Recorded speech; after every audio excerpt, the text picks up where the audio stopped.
tady, rozumíte všichni? Kdybyste se potom chtěli ptát a chtěli jste se ptát radši v češtině, tak to bez problému se ptejte, já mu to přeložím tady do mikrofonu. Takže se do toho pustíme.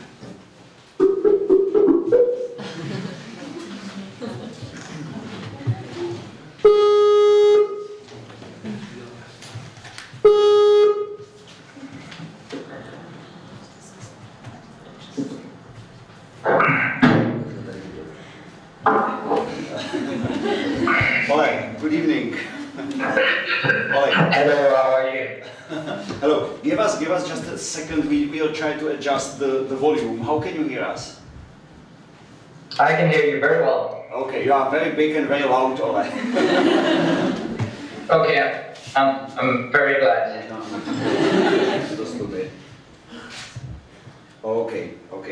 Ole, welcome very much. We have the whole audience after the screening in here. I've seen the film for the third time. It's a tremendously powerful film, really, and it reminds me my own experience when we are crossing to Syria in 2013. It always gives me little shivers. But Ole, please tell us where are you right now? What are you doing in there? For the beginning. So I'm still pretty much where you saw me on the movie. I'm actually now in southern Turkey, trying to find refugees from Syria, interviewing victims of airstrikes, and trying to assess what kind of impact the Russian involvement in the war in Syria has in particular. One of the things that we're working on right now is the use of cluster munitions, and we will have a report coming out on that on Monday and Tuesday. So well, that's what I'm working on. I'm still working on Syria. In the meantime, since the movie was finished, I've also worked in Ukraine and in Yemen quite extensively. All right. How much has the situation changed in Syria in the past few years from your perspective? You know, it's hard to say anything else, but that the things have just gotten worse. The violations that we documented from the Syrian regime they've continued, and to some extent they've only gotten worse. We've seen the sort of infamous barrel bombings by helicopters, by Assad's helicopters. You know, since the film, we've also become aware of these Caesar photos that you might remember, thousands and thousands of photos of people who have died in custody in Syrian detention facilities. In addition to that, of course, we've had the emergence much more powerfully of ISIS, and we're also trying to document what life under ISIS looks like. But the other thing that has really changed since the video, since the movie, is that it's become much harder to get into Syria and to do the kind of on-the-ground investigation that we did in the movie. Yeah. That was my next question. How are you collecting the evidence from Syria at the moment? Since 2013, it became incredibly dangerous to access, particularly for the international Syria because of the kidnapping. So how are you managing to collect your stories? And we have seen you so much in the field, speaking directly with the people. How do you do it now? Well, we try to do it in different ways. As I said, one of the things that we're trying to do is to find people here in Turkey and in other neighboring countries who have just come out and to ask them about the situation in Syria. The problem now, of course, is that the borders, both here but in Jordan as well, are almost completely closed. And we know that there are thousands of Syrians just across the border who want to come out, but they cannot. So there are actually very few people here in Turkey now who have recently come, whom we can interview. In addition to that, we of course, stay in close contact with a huge network of people inside Syria, people, some of whom we've worked with for a long time. We also try to watch very closely, what appear on social media. We're using more and more video and photo to corroborate some of the things we're hearing, in addition to satellite imagery. So we do have a good sense of what's going on, but it is it's hard to compare to the investigation we're able to do when we're actually able to go on the ground. So what we're looking at now is trying to get back into Syria again, perhaps in January, to go to some of the places where the airstrikes have happened. How do you assess in general the situation in the northern Syria? We feel as humanitarian organizations that the Russian aerial campaign caused a situation that a huge swath of the northern Syria are increasingly becoming a kind of a besieged area where the people cannot leave the areas, the aid is not coming in, and the situation starts really boiling inside while the planes are not targeting only the military targets, but also going for the essential infrastructure. How do you see this might develop? Yeah, I think you're right. I think we've seen a lot of people being displaced now after Russia got involved in the war and the war intensified. There are now entire villages that are almost completely empty because people have fled towards the border. We've also seen, and this is something that we've documented with regards to cluster munitions, that either the Syrians or the Russians have been using cluster munitions on IDP camps for internally displaced, and killing several people, driving them further and further towards the border. This combined with the fact that some of these airstrikes have hit bakeries, they've hit water plants, water installations, which is making the humanitarian situation even more difficult in northern Syria. And as you say, humanitarian organizations, some of them have suspended operations. So this seems like we have lost your voice.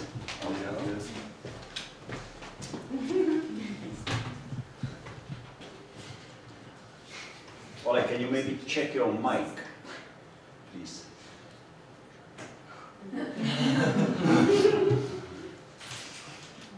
Ole, we cannot hear you. Maybe can we try to listen?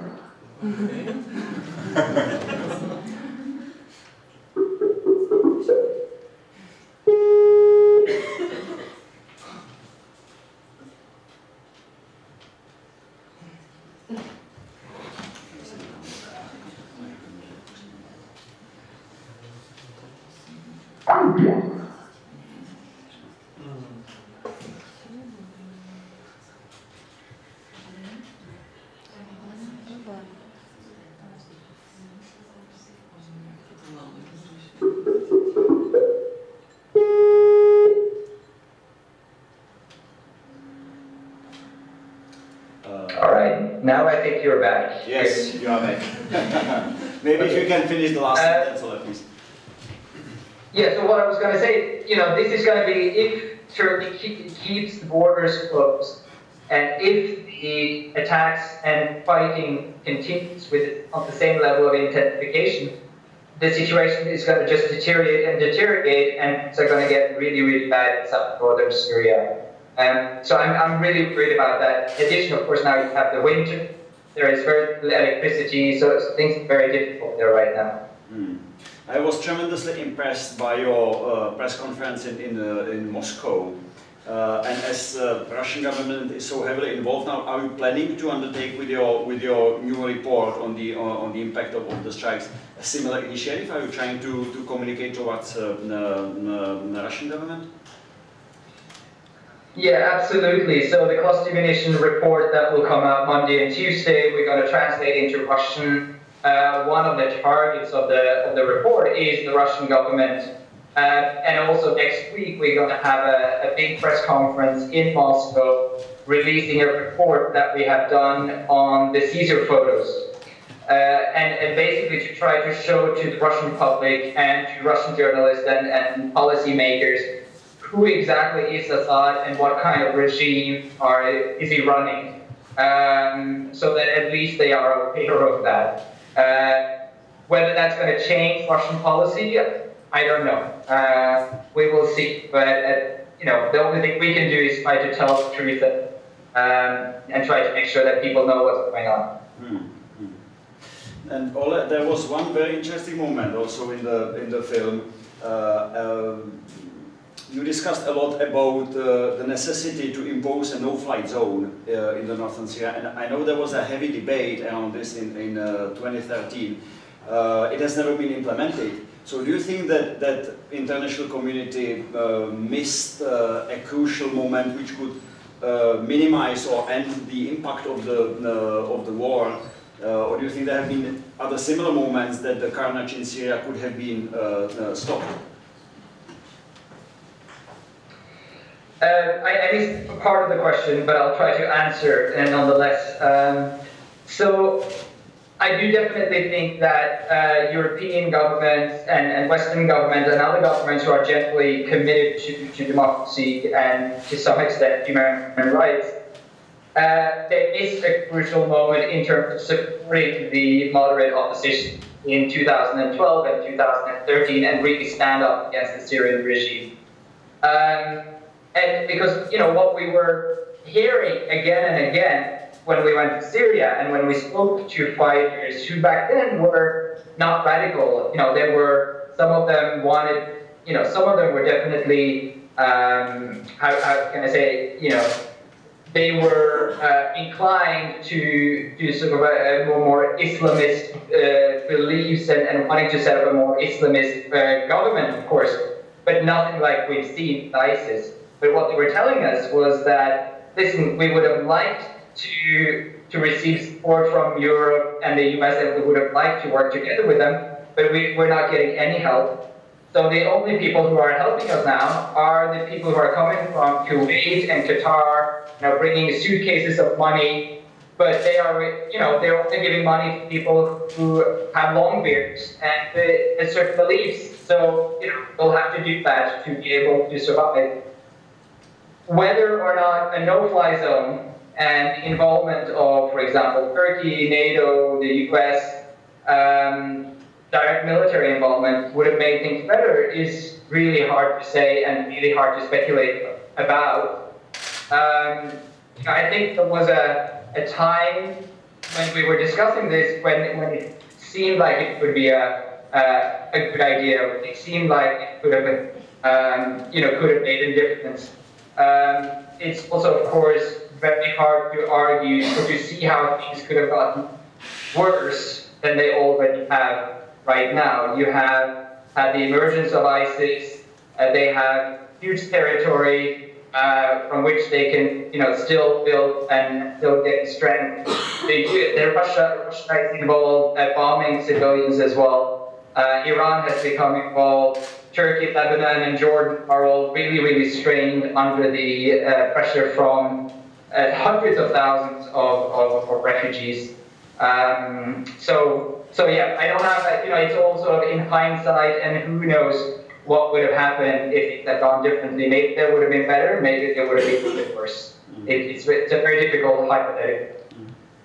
Let's hope that now with opposition meeting in Riyadh and Russians are speaking increasingly with Americans, French are involved, that there's at least a little hope or a little light that some negotiations might start, but let's see how the situation develops. Ole, let me move a little from Syria. I would be very much interested, how do you select in given countries, how do you select the topics and situations you are focusing on?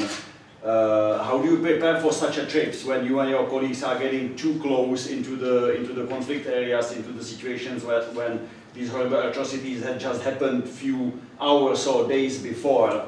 How does it look like, all this preparation for getting to the field for the emergency team? Well, one of the things we always try to make our main criteria when we select what issues to work on and even what countries to go to is... Well, we have lost you again. I think we have to restart again. Sorry.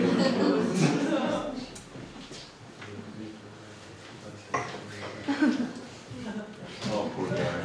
Or, sorry.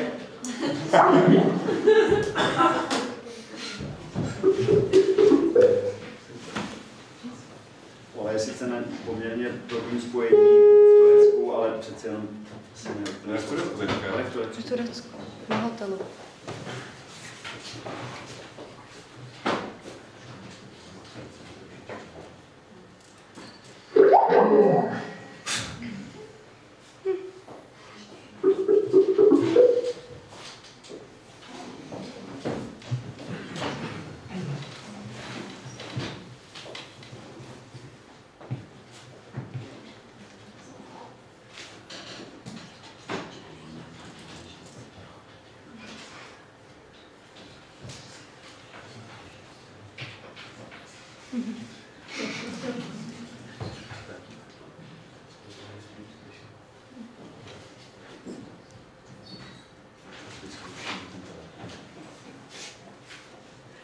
Máme ještě jednu možnost zkusit to, ale mu zavolat na mobil přímo. Ještě nám dejte minutku. Bych mohl to být tak, že si připravíme nějaké věci, to jsem tu a prostě mohl být ale to mobil.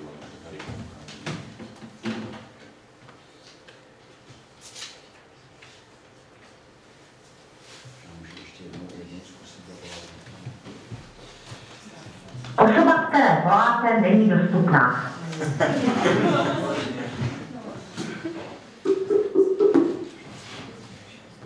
Hello. There, I think we're back. Yes, we are back. We are Okay, good. I just gave very long and insightful and eloquent answer to your question.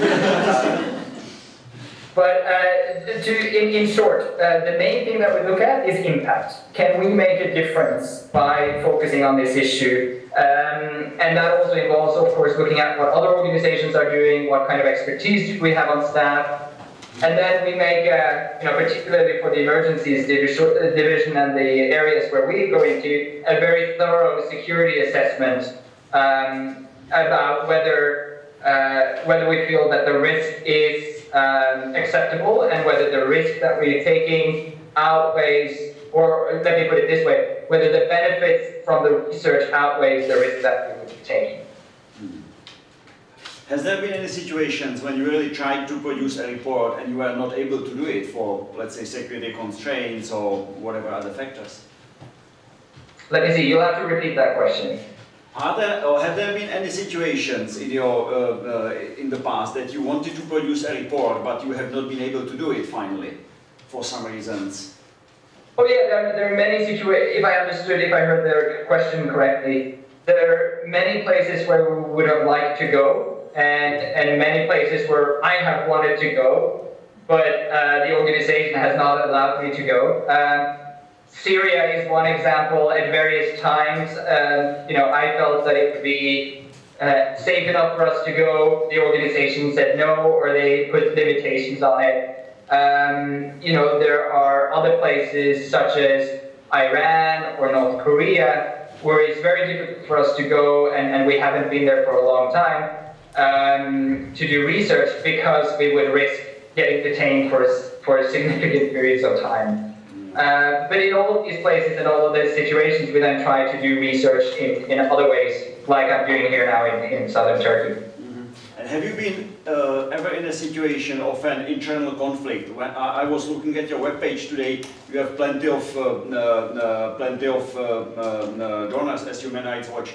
But in a situation like we have seen recently in Afghanistan, when MSF hospital was bombed in Kunduz, MSF is now suing the United States of America because of a war crime. Have you ever been in some similar conflict of interest that you wanted to report on something and you decided you can't? I know it's a Sorry, you're breaking up a little bit. Let's try to call back very quickly and see if the connection improves. Just give me 1 second, I'll call.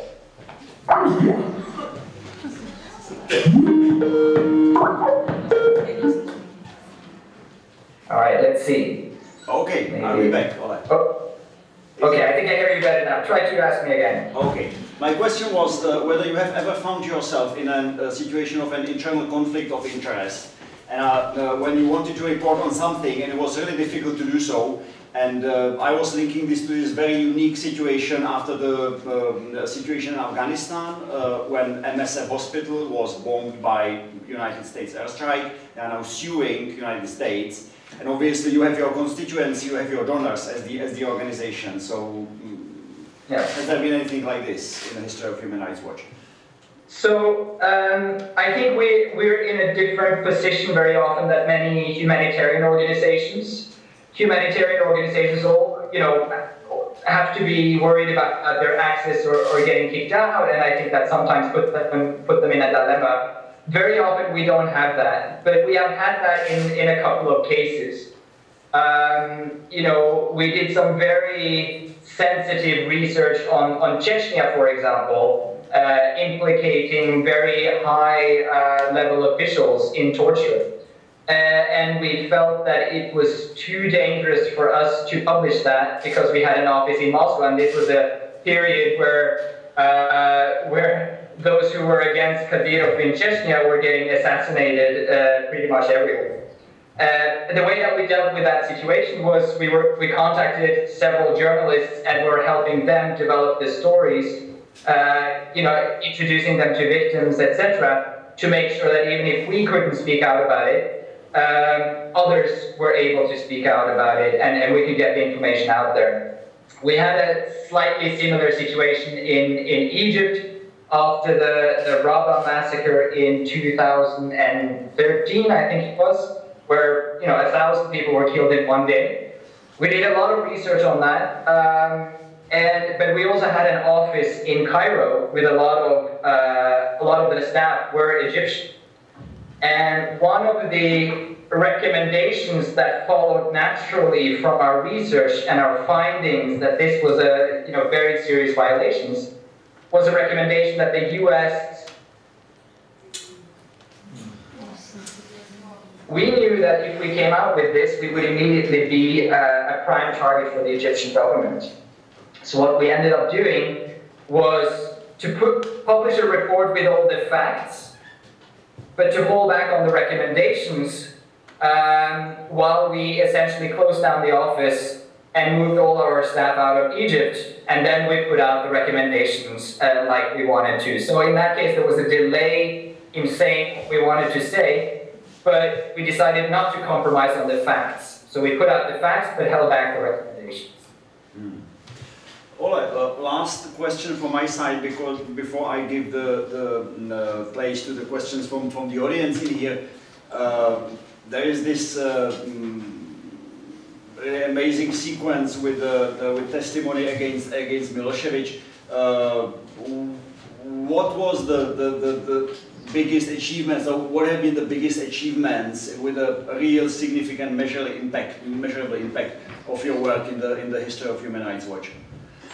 In the history of Human Rights Watch? Possibly in your own career.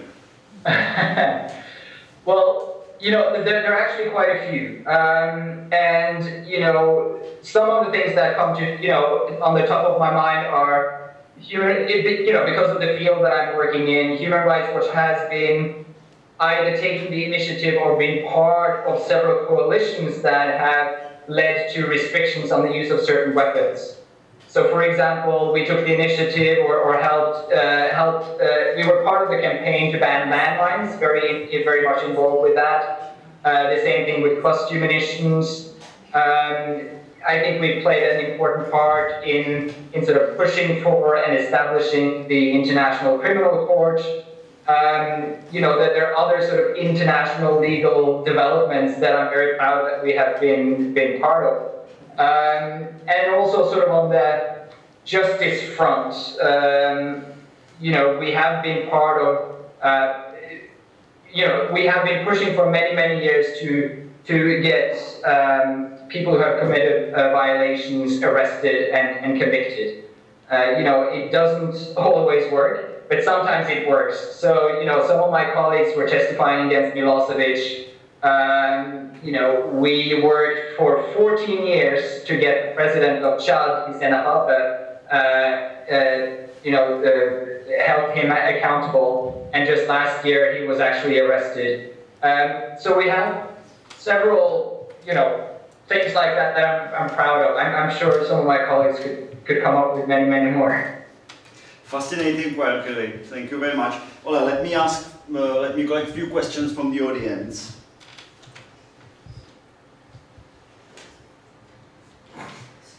Mňa by zaujímalo, ako sa človek dostane k takej práci, ako má Ole.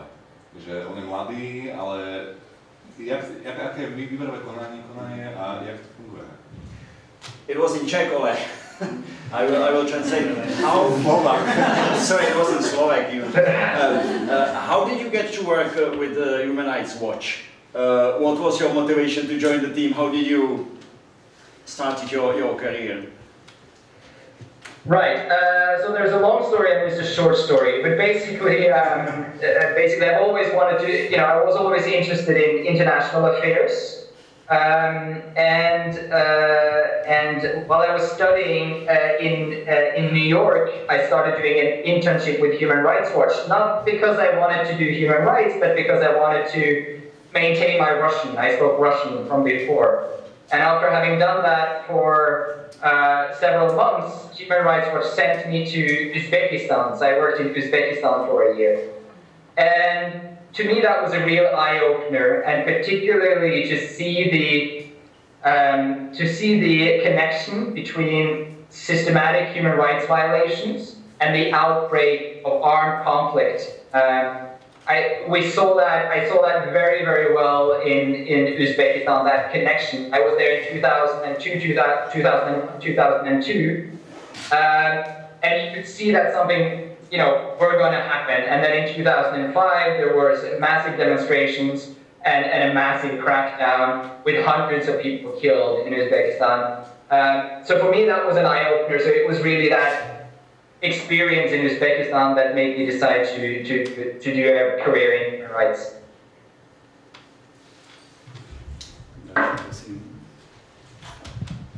I'd like to know if he personally is in favor of further Western military intervention in Syria and whether it would improve the human rights situation or not.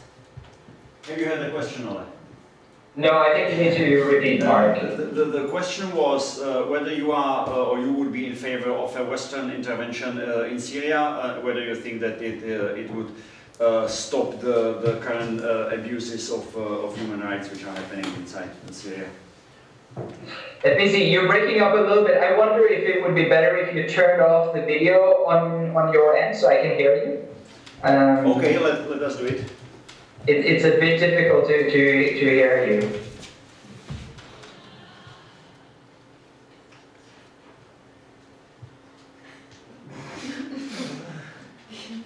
How is it now? Okay. Yeah, much better now, much better. Okay, very good. The question was whether you would be in favor of a Western intervention in Syria in order to stop the conflict or at least the violation of the human rights. As you saw in the video in 2013, I was among those who argued for some sort of intervention. I have to say, for me, it was a very, very difficult question. And I saw a lot of pitfalls and a lot of dangers to it as well. But I felt, I felt that we needed to do something. I think today it is impossible, and definitely with Russia's involvement, it is possible to impose any kind of no-fly zone on Syria. It would pit NATO planes directly against Russia planes, and something would happen, and the whole situation would explode to the international arena much more than it has now. So for better or for worse, that option is no longer available in the way that it was discussed back then. I think still that there are lots of things that Western governments can and should do in terms of the humanitarian situation and in terms of exercising political pressure on both Syria and Russia. But I don't see any military intervention option at this point.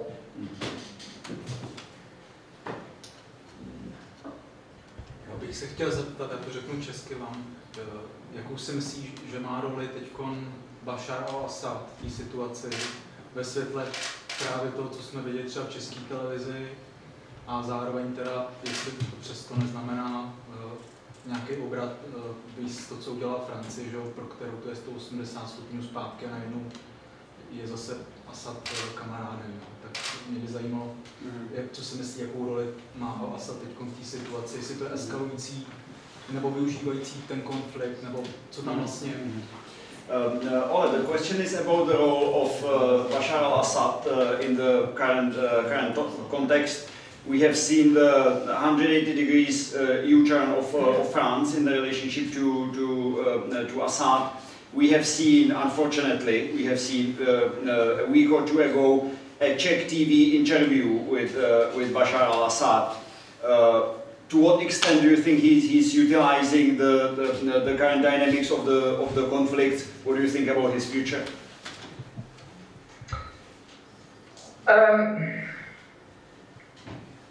You know, there is no doubt, and you know, it was a little bit difficult to hear again, but if I understood correctly, there is absolutely no doubt that Assad is benefiting from the way that the conflict in Syria has developed with the emergence of ISIS.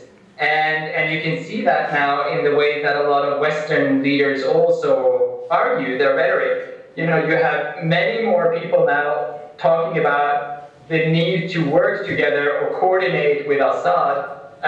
People of countries who earlier were outraged by the violations he was committing. And it's all because you have the emergence of ISIS, and it becomes, for many people, the lesser of two evils. And I think that is very, very dangerous, and I think that is a wrong approach.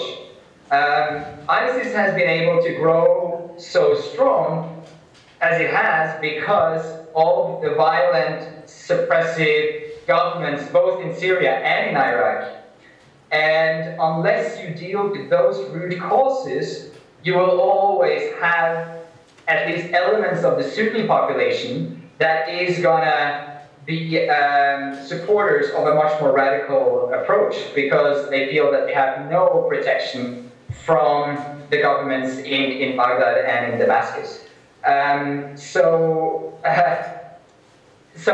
you know, working together with Assad to try to get rid of ISIS is trying to fix a short-term problem in a way by making a long-term problem much worse. So I think, you know, that's a very short-sighted strategy, if you ask me.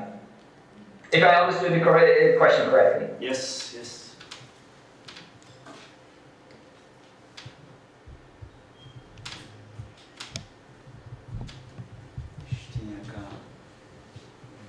Other questions? Don't be shy.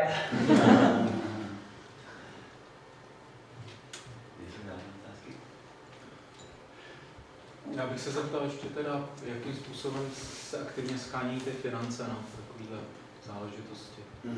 The question, Ole, is about your funding and your fundraising for this very specific work.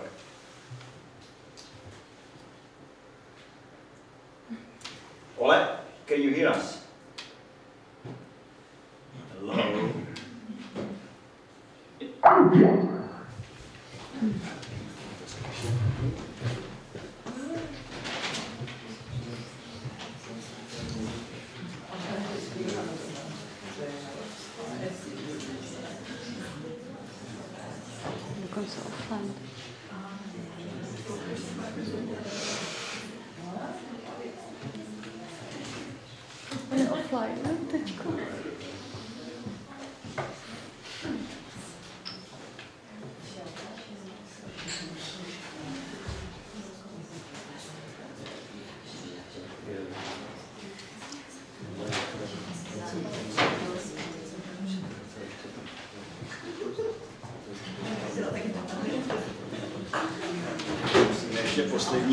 Poslední dotaz. Jinak nestýte se ještě zeptat. Ještě nevypadá úplně vyčerpaně, ale z nás.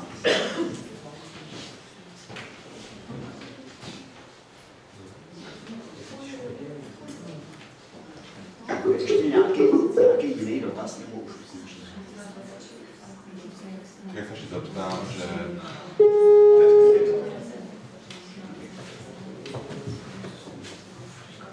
Ole, are we back?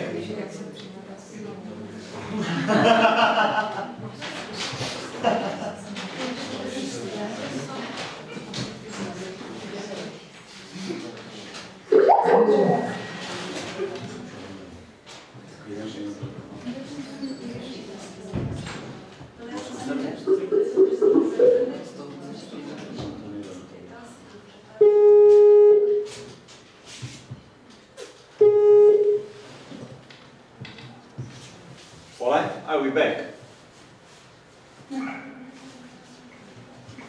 Hello?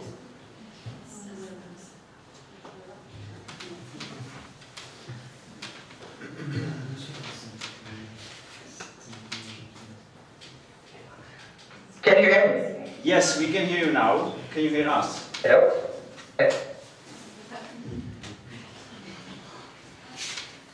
Can you still hear us, Ole? Hello? Maybe now? Maybe now? How is it? Mark? Yes, Yes. yes, yes. Yes. How is it now? Já to zkusím také to napsat. Rychle.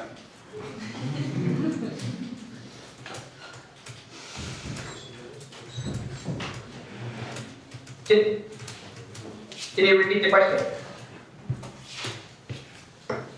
This was the question about your donors and your fundraising systems. I'll assume that you can hear me even though I can't hear you. Yes. But I got it. Soros has a very strict policy in terms of who can give us money. We don't accept any money, any governments, and that is of course so we can stay completely neutral and objective. We also have quite strict restrictions on corporations, so we don't accept any money from corporations that have made money in extractive industries, for example, because in several cases we also had to criticize them for being implicated in human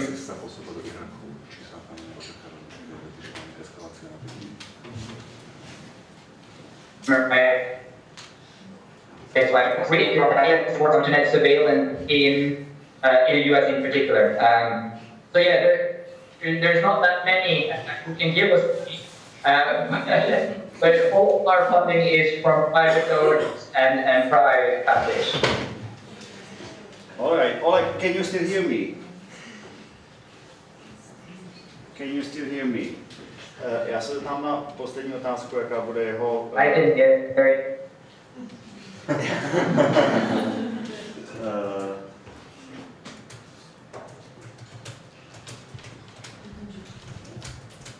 You're brave. Já se ptám, jaký bude jeho další projekt po Sýrii ještě a pokud mu poděkuju po této odpovědi.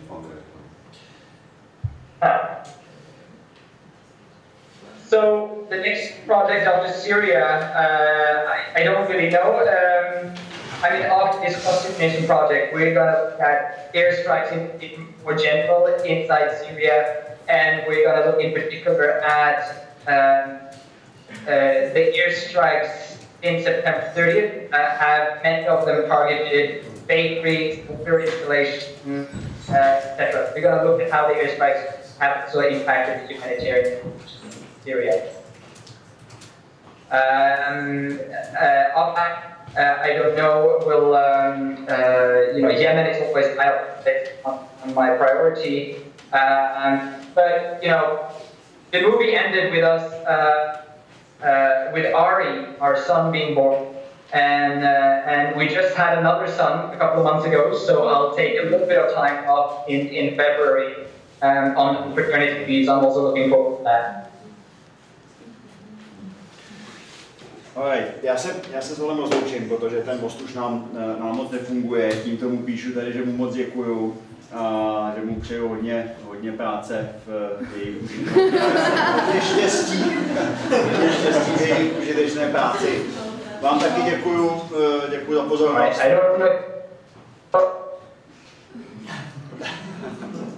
I don't know if you can still hear me, but thank you very much for having me, and yeah, I hope you enjoyed the movie, and good luck in all your work as well, Mark, and to all your colleagues.